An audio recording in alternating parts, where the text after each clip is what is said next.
రైతు సోదరులకి నమస్కారం. Welcome to DBS farmer channel. ఈరోజు మనం ఈ వేప నూనె ఎంతెంత మోతాదులో ఉపయోగించుకోవాలి, ఇది మనకి మార్కెట్లో ఏ ఫార్ములేషన్స్లో లభ్యమవుతున్నాయి, అదేవిధంగా వేప పొడి యొక్క ప్రాధాన్యత గురించి తెలుసుకుందాం.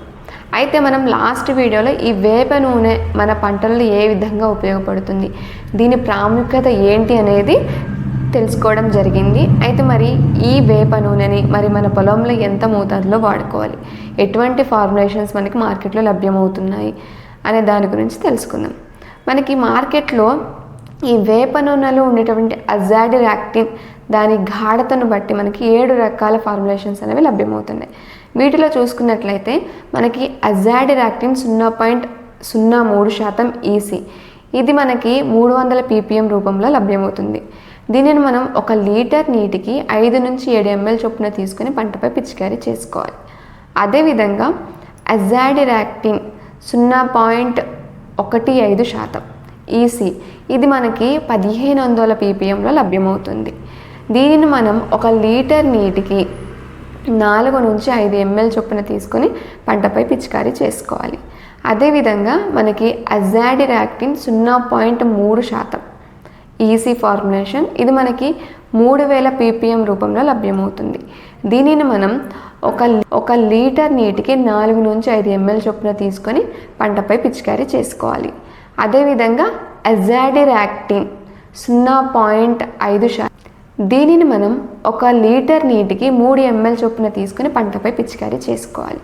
దీంతో పాటు మనకి అజాడిరాక్టిన్ 1% ఈసీ, ఇది మనకి మార్కెట్లో 10,000 ppm రూపంలో లభ్యమవుతుంది.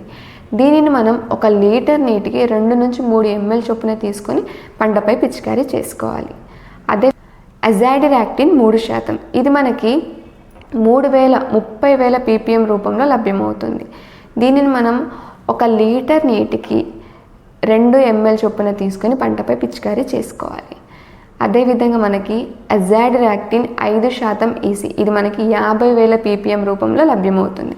దీనిని మనం 1 లీటర్ నీటికి 0.5 నుంచి 2 ml చొప్పున తీసుకొని పంటపై పిచికారీ చేసుకోవాలి. ఈ విధంగా మనకి మన వేప నూనెలో ఉండేటటువంటి అజాడిరాక్టిన్ గాఢతను బట్టి 7 రకాల ఫార్ములేషన్స్ అనేవి మనకి మార్కెట్లో లభ్యమవుతున్నాయి.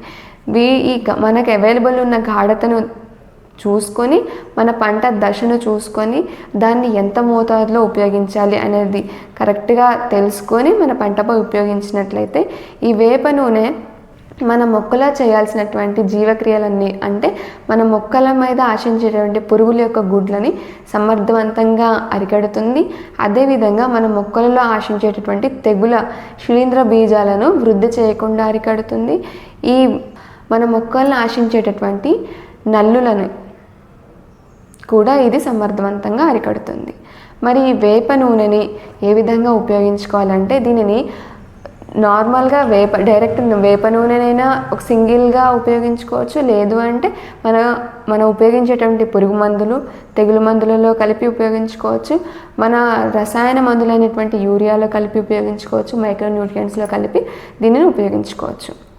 అయితే ఈ వేప నూనెను మనం యూరియాతో కలిపి ఉపయోగించడం వలన మనం అందించేటటువంటి యూరియా అనేది మొక్కకి స్లోగా రిలీజ్ అవుతూ ఉంటుంది.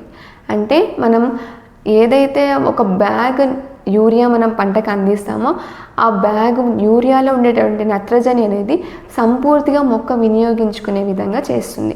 మనకి యూరియాలో ఉండేటువంటి నత్రజని నష్టాన్ని ఇది తగ్గిస్తూ ఉంటుంది. తద్వారా మనం అందించేటటువంటి ఏదైతే పోషకాలు ఉంటాయో అవి సంపూర్తిగా మొక్క తీసుకొని మొక్క జీవిత చక్రంలో వినియోగించుకొని మొక్క ఏపుగా పెరిగి అధిక దిగుబడి అనేది తీస్తుంది. అయితే ఈ వేప నూనెను మనం పంటపై పిచికారీ చేసుకోవాలి, దీన్ని ఉపయోగించుకోవాలి అనుకుంటే మరి ఏ విధంగా పిచికారీ చేసుకోవాలి అంటే, నార్మల్గా చూసుకుంటే ఇది వేప నూనె అంటే ఇది నూనె రూపంలో ఉంది కాబట్టి మనం ఎప్పుడైతే నీళ్ళల్లో కలుపుతామో అది పైకి తేలియాడుతూ ఉంటుంది.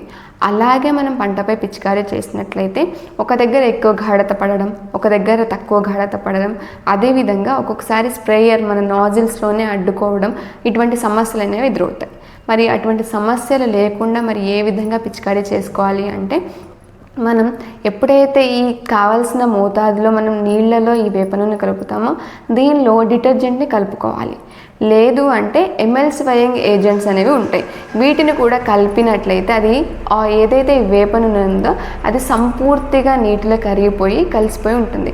అలా మనం పంటపై పిచికారీ చేసినట్లయితే ఏదైతే దాని ప్రభావం ఉందో అది అంతా వ్యాపించి ఆకుపై అంతా కూడా వ్యాపిస్తుంది. తద్వారా అది దాని ప్రభావం అనేది సంపూర్తిగా పురుగులపైన కానివ్వండి అది చేయాల్సిన ప్రక్రియ అనేది సంపూర్తిగా చేసుకుంటూ ఉంటుంది.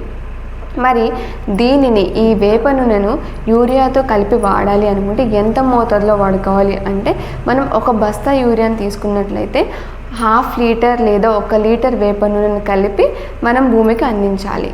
ఈ మోతాదులో మనం అందించినట్లయితే మనం వేసేటటువంటి యూరియాలో ఒక బస్తాలో ఉండేటువంటి నత్రజని శాతం సంపూర్తిగా మొక్క తీసుకునే విధంగా ఈ వేప నూనె అనేది ప్రేరేపిస్తుంది. ఈ విధంగా మనకి ఈ వేప నూనె అనేది మొక్కలో జీవక్రియలు ప్రక్రియలు సక్రమంగా జరగడానికి పరోక్షంగా పనిచేస్తుంది. అదేవిధంగా మొక్కలను ఆశించేటువంటి పురుగులని సక్రమంగా సంపూర్తిగా నిర్మూలించడానికి ప్రత్యక్షంగా కూడా ఇది పనిచేస్తుంది. మరి మన వేప పిండి మొక్కలలో మరియు భూమిలో ఎటువంటి ప్రాముఖ్యత సంతరించుకుంది అనే విషయాన్ని గురించి వస్తే ఈ వేప పిండిని మనం భూమికి అందించినట్లయితే భూమిలో కర్బన పదార్థ శాతం అనేది పెరుగుతుంది. అదేవిధంగా నేల స్వరూపం అనేది మారుతూ ఉంటుంది. ఇది మన నేలలో చౌడు శాతాన్ని తగ్గిస్తుంది. దీంతోపాటు నేలలో నీటి నిల్వ సామర్థ్యాన్ని పెంచుతూ ఉంటుంది. దీంతోపాటు మనకి భూమిలో వానపాముల వృద్ధిని ప్రేరేపిస్తుంది. అదేవిధంగా మనకి హానికరమైన సూక్ష్మజీవులను కూడా ఇది అరికడుతుంది. ముఖ్యంగా చూసుకున్నట్లయితే ఇది మనకి మొక్కలలో కలగజేసే కుళ్ళు తెగులు అనేది అరికడుతూ ఉంటుంది. ప్రధానంగా వేరు పురుగులను, కాయలను కలగజేసే నెమటోడ్స్ అంటే వేర్లపై బుడపలను కలగజేసి ఈ నులి పురుగులను కూడా ఇది అరికడుతుంది. దీంతోపాటు మనకి ఏదైతే ఈ వేపపిండి ఉందో ఈ వేపపిండిలో మనకి స్థూల పోషకాలతో పాటు సూక్ష్మ పోషకాలు కూడా కలిగి ఉంటాయి. ఇది మనం అన్ని రకాల ఎరువులతో కలిపి రసాయన ఎరువులతో కలిపి ఉపయోగించుకోవచ్చు. ఈ వేప పిండి అనేది మొక్కకి స్లోగా రిలీజ్ అవుతూ ఉంటుంది కాబట్టి ఇది మొక్క యొక్క రోగ నిరోధక శక్తిని పెంచుతుంది. అదేవిధంగా ఇది మన నేలకి ఒకసారి అందించాము అంటే పంటకాలం అయ్యే వరకు దీని ప్రభావితం అనేది ఉంటుంది మొక్క పైన. అదేవిధంగా ఈ వేప పిండిలో ఎటువంటి విషపూరితమైన క్లోరైడ్స్ అనేవి కలిగి ఉండవు. ఇది పోషకాలను ప్రధానంగా ఈ పోషకాలను సంపూర్తిగా మొక్క వినియోగించుకునే విధంగా చేస్తుంది కాబట్టి మొక్క పెరుగుదల బాగుండి దిగుబడి బాగా పెరగడానికి ఇది ప్రేరేపిస్తుంది. ఈ విధంగా మనకి ఈ వేపపిండి వేప నూనె మొక్క జీవిత చక్రంలో ఎంతో ప్రాముఖ్యత అనేది సంతరించుకుంది. అయితే మనం ఈ వేపపిండిని ఉపయోగించుకోవాలా ఈ వేప నూనెను ఉపయోగించుకోవాలా అనే సందేహానికి వస్తే మన ఈ వేపపిండి అనేది మనం ఉపయోగించే ఎరువులతో పాటు కలిపి భూమికి అందిస్తాం. ఇది భూమిలో కర్బన పదార్థాన్ని పెంచడం కానివ్వండి, భూమి సారాన్ని పెంచడానికి కానివ్వండి, భూమిలో ఉండే క్రిమికీటకాలను చంపడానికి పనిచేస్తుంది. కానీ మొక్క పై భాగాన ఉండే ఆకులపై ఉండే గుడ్లు అనేది అరికట్టేంత శక్తి అనేది దీనికి ఉండదు. కాబట్టి భూమి ఆరోగ్యవంతంగా చేయడానికి, భూమి సామర్థ్యాన్ని పెంచడానికి, భూమి లోపల ఉండే క్రిమికీటకాలను నులి పురుగులను అరికట్టడానికి మనం వేసేటటువంటి ఎరువులు సంపూర్తిగా మొక్క వినియోగించుకోవడానికి ఈ వేప పిండిని మనం భూమిలో అందించుకోవచ్చు. వేప నూనెను మొక్కపై ఉండేటటువంటి ఏదైతే పురుగు యొక్క గుడ్లు ఉన్నాయో వాటిని అరికట్టడానికి, అసలు తల్లి పురుగులు గుడ్లు పెట్టే శక్తిని కోల్పోవడానికి, తల్లి పురుగులు కానివ్వండి లద్దె పురుగులు కానివ్వండి మన మొక్కపైన ఆశించకుండా ఈ చేదు రకం ఉండడం వలన మొక్కపై ఆశించకుండా వేరే మొక్కకి వెళ్ళడానికి ఇది ప్రేరేపిస్తుంది. కాబట్టి మన అవసరాన్ని బట్టి మన భూమి సారం పెంచాలి అంటే వేపపిండిని భూమిలో వేసుకోవాలి. మన పొలంలో మన మొక్కల పైన పురుగు ఆశించింది, పురుగు యొక్క గుడ్లు ఉన్నాయి, పురుగుని సంపూర్తిగా అరికట్టుకోవాలంటే ఈ వేప నూనెను పురుగు మందులతో కలిపి మనం పంటపై పిచికారీ చేసినట్లయితే పురుగు యొక్క గుడ్లను సమర్థవంతంగా అరికట్టుకొని అధిక లాభాలు సాధించుకోవచ్చు. ఈ విధంగా మనకి ఈ వేప నూనె యొక్క ప్రాధాన్యత, వేప పిండి యొక్క ప్రాధాన్యత గురించి సంపూర్తిగా తెలుసుకుంటే మనం పంటలలో ఉపయోగించేటువంటి ఈ పురుగు మందుల యొక్క ఒక స్ప్రే ఖర్చు అయినా తగ్గించుకోవచ్చు. తద్వారా మనకి పంటపై పెట్టేటటువంటి పెట్టుబడి ఖర్చుని కొంతవరకు తగ్గించుకుంటే మనం అధిక దిగుబడులనే సాధించుకోవచ్చు. తద్వారా మనకి పెట్టుబడి ఖర్చు అనేది తగ్గుతుంది, అధిక లాభాలు వస్తున్నాయి, నాణ్యతతో కూడిన పంట అనేది తీసుకోవచ్చు. ఈ విధంగా నేను చెప్పిన విషయం నచ్చినట్లయితే లైక్ చేయండి, మన ఛానల్ని సబ్స్క్రైబ్ చేసుకోండి. నేను చెప్పిన విషయం అనేది వాల్యుబుల్ అనిపించింది, ఇది ఇతర రైతులకు చేరాలి అనుకుంటే వీలైనంత వరకు మీ